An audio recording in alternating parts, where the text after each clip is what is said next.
ഇതിനെ യാതൊരു വിധത്തിലും എൽ ഡി എഫിന്റെ കൺവീനർ ഇ പി ജയരാജൻ തള്ളി പറഞ്ഞിട്ടില്ല. ആരും തള്ളി പറഞ്ഞിട്ടില്ല. നിങ്ങൾ നോക്കൂ, പിണറായി വിജയൻ കേരളത്തിന്റെ ധർമ്മടത്ത് നിന്ന് മത്സരിക്കുന്ന സമയത്ത് അന്നു മുതൽ തുടങ്ങിയതാണ് ഈ പറയുന്ന സ്തുതിപാഠക സംഘം അദ്ദേഹത്തെ ഇങ്ങനെ വാതോരാതെ പുകഴ്ത്തുന്നത്. നമ്മൾ കേട്ടിട്ടുണ്ട്. ഈ ധർമ്മടം പാലത്തിൽ നിന്ന് മുങ്ങിത്താഹുടുന്ന ഒരാളെ പിണറായി വിജയൻ രക്ഷിച്ച കഥയൊക്കെ നമ്മൾ കേട്ടിട്ടുണ്ട്. കുട്ടിക്കാലത്ത് അദ്ദേഹം പണ്ട് സ്കൂളിൽ പഠിക്കുന്ന സമയത്ത് പിണറായി വിജയൻ കുത്തിയൊഴുക്കുന്ന പുഴയിൽ ചാടിയിട്ട് ഈ കുട്ടിയെ രക്ഷിച്ച കഥയൊക്കെ നമ്മൾ കേട്ടിട്ടുണ്ട്. ഈ ബൽദേവ് സാറ് എന്ത് യുക്തിയിലാണ് ഇത് പാർട്ടി അറിയാതെ ആണ് പറഞ്ഞത് എനിക്ക് പറയുന്നില്ല. നേരത്തെ ശ്രീ സാർ പറഞ്ഞല്ലോ, നമ്മളുടെ ആനാവൂർ നാഗപ്പനാണല്ലോ ഈ കാരണഭൂതൻ എന്ന് പറയുന്നത്. അന്ന് പൊളിറ്റ് ബ്യൂറോ അംഗം MA ബേബിയും നമ്മളുടെ വൃന്ദ കാരാട്ടും ഒക്കെ അടക്കമുള്ള ആ സമയത്ത് 550ഓളം അമ്മമാരാണ് ഈ കാരണഭൂതൻ പാട്ട്, പൂവരണി നമ്പൂതിരിയുടെ പാട്ട് അവിടെ അവതരിപ്പിക്കുന്നത്. ഞാൻ അങ്ങനെ പാർട്ടി ഈ ഒരു നയത്തെ എതിർക്കുന്നതാണെങ്കിൽ ഇതിലൊരു നയപരമായിട്ട് പാർട്ടി അങ്ങനെയാണല്ലോ. വ്യക്തിപരമായി ഇപ്പൊ ജയരാജന്റെ വിഷയം വന്ന സമയത്ത് 3 അംഗ കമ്മിറ്റി നിശ്ചയിക്കുന്നു. പാർട്ടി അങ്ങനെയാണ്. നമ്മൾ സാധാരണ ഈ വലതുപക്ഷ ബൂർഷോ പാർട്ടി ഒന്നുമില്ലല്ലോ. ഇപ്പോൾ കോൺഗ്രസ് BJP ഒക്കെ ആണെങ്കിൽ നമുക്ക് പറയാം ബൂർഷോ വലതുപക്ഷ ഫാസിസ്റ്റുകളാണെന്ന്. സത്യത്തിൽ ഈ പിണറായി വിജയൻ കമ്മ്യൂണിസത്തിൽ നിന്ന് കമ്മ്യൂണിസ്റ്റായ പിണറായി വിജയൻ നാർസിസ്റ്റായി മാറിയതിന്റെ ഒരു ദുര്യോഗമാണ് ഈ പാർട്ടിക്കും ഈ പ്രസ്ഥാനത്തിനും ഈ മന്ത്രിസഭയ്ക്കും ഒക്കെ ഉള്ളത്. നേരത്തെ ശ്രീ സാർ പറഞ്ഞതുപോലെ ഇദ്ദേഹത്തിന്റെ ബോഡി ചലനങ്ങൾ എപ്പോഴും ഞാൻ എന്തോ ആണ് എന്നുള്ളൊരു ഭാവമായിരുന്നല്ലോ. അതുകൊണ്ടാണല്ലോ നിങ്ങൾ എടോ ഗോപാലകൃഷ്ണ, അദ്ദേഹത്തിന്റെ പ്രസിദ്ധമായ വാചകങ്ങളാണ് കടക്ക് പുറത്ത്. നിങ്ങൾ നോക്കൂ, അത് കഴിഞ്ഞ് പറഞ്ഞു ഞാനൊരു പ്രത്യേക ആക്ഷൻ കാണിച്ചതേ ഉള്ളൂ, പിന്നെ സുധാകരൻ അവിടെ പതുങ്ങി നിന്നു. ഇങ്ങനെ സ്വയം അല്പത്തരം പറയുന്ന ഒരാൾ ഈ പുകഴ്ത്തൽ കേട്ടിട്ട് വിണ്ടാതിരിക്കുമെന്ന് നിങ്ങൾ തോന്നുന്നുണ്ടോ? പുകഴ്ത്തൽ പാട്ടുകൾ നിങ്ങൾ നോക്കൂ. ഈ കഴിഞ്ഞ സമയം മുരുകൻ കാട്ടാക്കടയുടെ 2ാം പന്ത്രണ്ടാം സമയത്ത് ഇദ്ദേഹത്തിനെ നായകനാക്കിക്കൊണ്ട് മുരുകൻ കാട്ടാക്കടയാണ് നമ്മളറിയാം കനലരിയും സമരപഥത്തിൻ കയറിയിറങ്ങി ഒരാൾ വരുന്നേ എന്ന് പറയുന്ന ഒരു പാട്ട്. അതെന്തേ സ്തുതിപാഠകനല്ല, ഒരാൾ വരുന്നേ എന്നാണ്. കമ്മ്യൂണിസ്റ്റ് പാർട്ടി വരുന്നതെന്നല്ല, ഒരാൾ വരുന്നേ എന്നാണ്. നിങ്ങൾ നോക്കണം, ഒരാൾ വരുന്നേ. അത് ഒരു പാർട്ടിയുടെ നയപരമായിട്ടുള്ള വ്യതിചലനമായിട്ട് നമുക്ക് കണക്കാക്കാൻ സാധിക്കും. അത് കാരണം നിങ്ങളൊരു ഇരുമ്പുലൊക്കെയാണ്, മാങ്ങാത്തൊലിയാണ്, വണ്ണാങ്കട്ടയാണെന്നൊക്കെ ഇവർ പറയാറുണ്ട്. ഞങ്ങളുടെ പാർട്ടിയും പ്രസ്ഥാനവും വ്യക്തികളെ കൃത്യമായി നോക്കി ഫ്രാക്ഷൻ ഇരുത്തി അവിടെ നിന്ന് കീഴ്ഘടകങ്ങൾ മേൽഘടകങ്ങൾ അങ്ങനെ ഇവരങ്ങനെ ഒരു നമ്മൾ പറയാ ഈ സാധാരണ ആളുകൾക്ക് മനസ്സിലാക്കാൻ പറ്റാത്ത കുറെ ഭാഷയിൽ ഇവർ കുറെ ഘടകങ്ങൾ ഇങ്ങനെ പറയും. ആ ഘടകങ്ങളും മാങ്ങാത്തൊലിയും വണ്ണാങ്കട്ടൊക്കെ ഇപ്പൊ എവിടെ? ഈ ഫ്രാക്ഷനൊക്കെ എവിടെ? ഞാൻ നോക്കൂ, ഞങ്ങൾ ഇപ്പൊ വലതുപക്ഷമാണെങ്കിലൊക്കെ ഇപ്പൊ BJP യോ കോൺഗ്രസോ ഇപ്പൊ നരേന്ദ്രമോദി ഇപ്പൊ കഴിഞ്ഞ ദിവസം നമുക്കറിയാലോ ഈ മോദിജിക്ക് ഗ്യാരണ്ടി എന്ന് പറഞ്ഞപ്പോ മോദിക്ക് ഗ്യാരണ്ടി എന്നാണ് അദ്ദേഹം തിരുത്തിയത്. നേരത്തെ പറഞ്ഞല്ലോ മോദിജിക്ക് ഗ്യാരണ്ടി എന്നാണ് അദ്ദേഹം പറയാൻ പറഞ്ഞത്. നിങ്ങൾ നോക്കൂ, ഈ മോദിയോടും പിണറായി വിജയനോടും തമ്മിൽ നേരത്തെ ബൽദേവ് സാറ് താരതമ്യപ്പെടുത്തിയതിനെ എനിക്ക് കാണാം. മോദിയോട് ആരാധന കൊണ്ട് ആളുകൾക്ക് ഉണ്ടാവുന്ന ഇഷ്ടമാണ്. പിണറായി വിജയനെ പ്രീണിപ്പിക്കുകയും സ്തുതിപാടുകയും ചെയ്യുന്ന എന്തെങ്കിലുമൊക്കെ കിട്ടട്ടെ. ഇപ്പൊ വാസവന് കിട്ടിയല്ലോ തുറമുഖം, അങ്ങനെ കിട്ടിക്കോട്ടെ എന്ന രീതിയിലുള്ള ഒരു സ്തുതിപാഠക സംഘമാണ് ഈ കേരളത്തിൽ പ്രവർത്തിച്ചുകൊണ്ടിരിക്കുന്നത്. അത് പിണറായി വിജയനെ മാത്രമല്ല, റിയാസിനെ ഇപ്പൊ നിങ്ങൾ നോക്കിയാൽ മതി. റിയാസിനെ ഏതൊക്കെ രീതിയിലാണ് സ്തുതിപാഠകരുള്ളത്?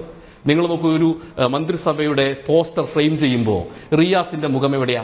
ഇപ്പൊ റിയാസിന് എന്ത് പ്രസക്തിയാണുള്ളത്? നോക്കൂ, ഇപ്പോൾ സത്യത്തിൽ ഈ റിയാസിനെ പോലെ ജൂനിയർ ആയിട്ടൊരു മന്ത്രി ഏറ്റവും കൂടുതൽ അപകടകരമായ സാഹചര്യത്തിൽ ഏറ്റവും ഭരണപരമായ കാര്യങ്ങൾ നോക്കണം, ഏറ്റവും മോശം ഭരണം നടത്തുന്ന ഒരു മന്ത്രിയാണ് റിയാസ്. ഈ റിയാസിനെ നിങ്ങൾ നോക്കൂ, പോസ്റ്ററിനകത്ത് റിയാസിന്റെ സ്ഥാനം എവിടെയാണ്? പിണറായി വിജയന്റെ സ്ഥാനം എവിടെയാണ്? നിങ്ങളൊരു ചാനൽ ചർച്ചകൾ വരുന്ന സമയത്ത്, മന്ത്രിസഭയിൽ കൂടുന്ന സമയത്ത് റിയാസിന് എങ്ങനെയാണ് ഇവർ കൊടുക്കുന്ന ഹൈപ്പ്? അപ്പൊ സ്വാഭാവികമായിട്ട് ഇത് ആസൂത്രിതമായിട്ട് ഒരു ഭരണ സംവിധാനം ഒരു കുടുംബാധിപത്യത്തിലേക്ക് മാറുന്നു. ഈ കുടുംബാധിപത്യത്തിൽ ഈ വാഴ്ത്തിപ്പാട്ടുകളും ഈ പുകഴ്ത്തലുകളുമുള്ള ഒരു സംവിധാനമായിട്ട് ഒരു പ്രസ്ഥാനം മാറിയിരിക്കുന്നു. അതിന് കുട്ടപിടിക്കുന്ന ഒരു സംസ്ഥാന സെക്രട്ടറി. ഇപ്പൊ MV ഗോവിന്ദനെ സംബന്ധിച്ചിടത്തോളം പിണറായി വിജയനെ ഒരു അക്ഷരം മിണ്ടാനുള്ള ശേഷി അദ്ദേഹത്തിനില്ല. കാരണം എന്താ? പിണറായി വിജയന്റെ ഔദാര്യത്തിലാണ് MV ഗോവിന്ദൻ സംസ്ഥാന സെക്രട്ടറി ആയിട്ടുള്ളത്. നിങ്ങൾ നോക്കൂ, ഈ MV ഗോവിന്ദന്റെ ഒരു ചരിത്രം നോക്കിക്കഴിഞ്ഞാൽ സത്യത്തിൽ കണ്ണൂർ രാഷ്ട്രീയത്തിൽ നിന്ന് അപ്രസക്തനായിരുന്നു അദ്ദേഹം. അവിടെ നിന്ന് പിണറായി വിജയൻ നൽകിയിട്ടുള്ള ഔദാര്യത്തിലാണ് സംസ്ഥാന സെക്രട്ടറി ആവുന്നത്. സ്വാഭാവികമായിട്ട് നമുക്കറിയാലോ, അങ്ങനെയാണെങ്കിൽ ഈ കഴിവും കപ്പാസിറ്റിയുമുള്ള ആളായിരുന്നെങ്കിൽ സത്യത്തിൽ നമുക്കറിയാലോ, ഈ ആദരണീയനായിട്ടുള്ള നമ്മുടെ കോടിയേരി ബാലകൃഷ്ണൻ മരണപ്പെട്ട സമയത്ത് ഈ MV ഗോവിന്ദനെയല്ല ആക്ടിംഗ് സെക്രട്ടറി ആയിട്ട് നിശ്ചയിച്ചത് വിജയരാഘവനെയായിരുന്നു. എന്നാൽ വിജയരാഘവനും മുസ്ലിം സമുദായം തമ്മിൽ കൃത്യമായിട്ട് ചില സംഗതി അധികം വിടുവായത്വമൊക്കെ പറയുമെങ്കിലും അദ്ദേഹം ചില നയപരമായ കാര്യങ്ങളിൽ കേരളത്തിൽ മുസ്ലിം സമുദായവുമായി ബന്ധപ്പെട്ട പല വിഷയങ്ങൾ അഭിപ്രായം പറഞ്ഞപ്പോൾ മുസ്ലിം സമുദായത്തിന് അനഭിമതനായതിന്റെ പേരിൽ അദ്ദേഹത്തിനെ പാർട്ടി സെക്രട്ടറി സ്ഥാനത്ത് നിന്ന് വേണ്ട, അതിന് പകരം ഒരാൾ വരണം. അങ്ങനെ ആര് വരുന്നു? അങ്ങനെ വരുന്ന ആളാണ് ആര്? ഗോവിന്ദൻ മാഷ്. സ്വാഭാവികമായിട്ട് ഈ ഗോവിന്ദൻ മാഷക്ക് കണ്ണൂർ പോലെയുള്ള കണ്ണൂരിൽ ഒരു അദ്ദേഹം കണ്ണൂർ രാഷ്ട്രീയത്തിൽ നിന്ന് അദ്ദേഹം അനഭിമതനായിട്ട് 20 വർഷത്തോളമായിരുന്നു. അദ്ദേഹം പിന്നീട് തൃശ്ശൂർ എറണാകുളത്ത് ജില്ലാ സെക്രട്ടറി ആയിരുന്നു. പിന്നെ ഈ പാർട്ടി ക്യാപ്സുകൾ നിർമ്മിക്കുന്ന ആളായിരുന്നു. അങ്ങനെയുള്ള ഒരാളെ വീണ്ടും പിണറായി വിജയന്റെ ഔദാര്യത്തിൽ നിൽക്കുന്ന സമയത്ത് വാഴ്ത്തിപ്പാടും.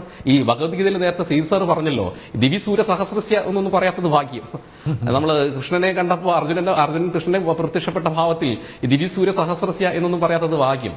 അത് വലിയൊരു കാര്യമാണ്. കാരണം ഇപ്പോ ഈ നേരത്തെ പറഞ്ഞ വിജയഗീത പാടാൻ വേണ്ടിയിട്ട് ഇപ്പോൾ ഒരാൾക്ക് വരെ കൂട്ടിനും കിട്ടിയിട്ടുണ്ട്, നമ്മുടെ ശിവസ്വാമി. ഇപ്പൊ ഞാൻ മനസ്സിലാക്കിയോടത്തോളം ഇപ്പൊ എല്ലാ ഞായറാഴ്ചകളിലും ഈ ഗോവിന്ദൻ മാഷും നമ്മളുടെ പിണറായി വിജയനും കമലചേച്ചിയും ഒക്കെ കൂടി ഇരുന്ന് ഈ ഗീതാ ക്ലാസ് കേൾക്കുന്നുണ്ട്. അപ്പൊ ആ ഗീതാ ക്ലാസ് കേൾക്കുമ്പോൾ ഷിബുസ്വാമി പറയുന്ന ഉപദേശത്തിൽ നിന്നാണ് ഇന്ദ്രൻ, ചന്ദ്രൻ, സൂര്യൻ ഇങ്ങനെയുള്ള പദങ്ങളും ഇങ്ങനെയുള്ള താരതമ്യത്തിലേക്കും വരുന്നത്. അപ്പൊ സ്വാഭാവികമായിട്ട് ഇവിടെ ഒരു വിജയഗാഥ രചിക്കുമ്പോൾ അപമാനിക്കപ്പെടുന്നത് കേരളത്തിന്റെ മുഖ്യമന്ത്രിയാണ്. കാരണം പിണറായി വിജയൻ എന്ന വ്യക്തിയല്ലല്ലോ. കേരളത്തിന്റെ ഒരു മുഖ്യമന്ത്രി, പ്രത്യേകിച്ച് ഒരു കമ്മ്യൂണിസ്റ്റ് മുഖ്യമന്ത്രി, ഇവരെങ്കിലും പറയാനല്ല കമ്മ്യൂണിസ്റ്റ് മുഖ്യമന്ത്രി. നിങ്ങൾ നോക്കുക, കമ്മ്യൂണിസ്റ്റ് മുഖ്യമന്ത്രിമാർ ആരും മോശമല്ല. EMS പോലെയുള്ള താത്വിക ആചാര്യനോട് നമുക്ക് യാതൊരുവിധ, അദ്ദേഹത്തിന് ആശയപരമായിട്ട് നമുക്ക് എതിർക്കെങ്കിലും അദ്ദേഹത്തിന്റെ വ്യക്തിത്വത്തിലോ അദ്ദേഹം ചെയ്തിട്ടുള്ള കാര്യങ്ങളൊന്നും നമുക്ക് തർക്കമില്ല. ഇനി EK നായനാരുണ്ടായല്ലോ, നായനാരെ കുറിച്ച് നമുക്ക് തർക്കമില്ല. VS അച്യുതാനന്ദൻ ഉണ്ടായല്ലോ. ജനങ്ങൾ വീരാരാധനയോട് കൂടിയിട്ടാണ് VSന്റെ പിറകെ പോയത്. അദ്ദേഹം ഈ സ്തുതിപാഠക സംഘത്തിനെ കൊണ്ട് ഏതെങ്കിലും തരത്തിലുള്ള ക്യാപ്സുകൾ നിർമ്മിച്ചിട്ട് നമ്മൾ കേട്ടിട്ടില്ല, നമ്മൾ ആരും കണ്ടിട്ടില്ല. ജനങ്ങൾ VS എത്തുന്നിടത്ത് VSനെ കാണാൻ വേണ്ടി ജനാരവം ഉണ്ടാവുമായിരുന്നു. അന്നും ഇദ്ദേഹത്തിന് കോംപ്ലക്സ് ആയിരുന്നു. അന്നങ്ങനെയാണല്ലോ. ഇപ്പൊ പിണറായി വിജയൻ ഇടുന്ന സമയത്ത് ബർമൂഡയും മറ്റ് നമ്മുടെ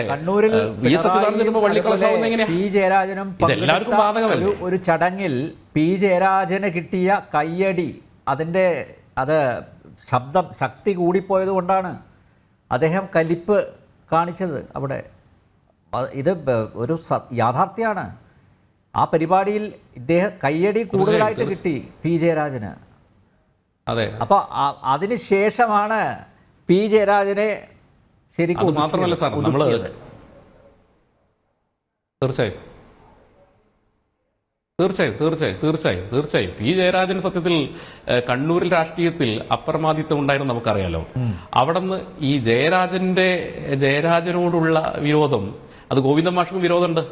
ഗോവിന്ദൻ മാഷ്ക്ക് അറിയാലോ, ശ്യാമല ടീച്ചർ മറ്റേ നമ്മുടെ അവിടത്തെ മറ്റേ ലൈസൻസ് വിഷയത്തിൽ ശ്യാമല ടീച്ചർക്ക് എങ്ങനെയാണ് ജയരാജൻ അവിടെ ഒരു കിരീടം വെക്കാത്ത രാജാവായിട്ട് ഇങ്ങനെ സുൽത്താനായിട്ട് നൽകുന്ന സമയത്താണല്ലോ ശ്യാമല ടീച്ചറുടെ വിഷയവും ഗോവിന്ദൻ മാഷും ജയരാജനും തമ്മിലുള്ള വിഷയങ്ങളൊക്കെ ഉണ്ടാവുന്നത്. സ്വാഭാവികമായിട്ട് ഈ പാർട്ടി ഇന്ന് എത്തിച്ചേർന്നിട്ടുള്ള വലിയൊരു ദുരവസ്ഥ ആ ദുരവസ്ഥയാണ്. കാരണം നിങ്ങൾ നോക്കൂ, ആലപ്പുഴ പാർട്ടി സമ്മേളനത്തിൽ VS അച്യുതാനന്ദനെ വളഞ്ഞിട്ടാക്രമിച്ചിരുന്നു. ആ വളഞ്ഞിട്ടാക്രമിക്കാനുള്ള കാരണം എന്ന് പറയുന്നത് ഈ വ്യക്തിപൂജ എന്നുള്ള ഒറ്റ വിഷയമായിരുന്നു. നിങ്ങൾ മണിക്കൂറുകളോളം വന്ധ്യവയോധികനായിട്ടുള്ള ആ മനുഷ്യനെ, അദ്ദേഹത്തിന്റെ ബോധം കെട്ട് താഴെ വീഴുന്നത് വരെയാണ് ഇവരെല്ലാവരും കൂടി ഈ പറയുന്ന പാർട്ടി, ഈ സംവിധാനം, ഈ സംഘടനാ തത്വങ്ങൾ പഠിപ്പിക്കാൻ, ഈ വന്ധ്യവയോധികനെ പഠിപ്പിക്കാൻ അറിയത്. അന്നൊന്നും കാണാത്ത കാര്യം ഇപ്പോൾ പിണറായി വിജയൻ ചെയ്യുമ്പോൾ സമയത്ത് ആരും പാർട്ടി കാണുന്നില്ല ആള്. പക്ഷേ ഇത് നമ്മൾ മനസ്സിലാക്കേണ്ടത് അണികൾക്കിടയിൽ സർവ്വസാധാരണമായിട്ടുള്ള അണികൾ കൃത്യമായിട്ട് ഇത് ചിന്തിക്കുന്നുണ്ട്.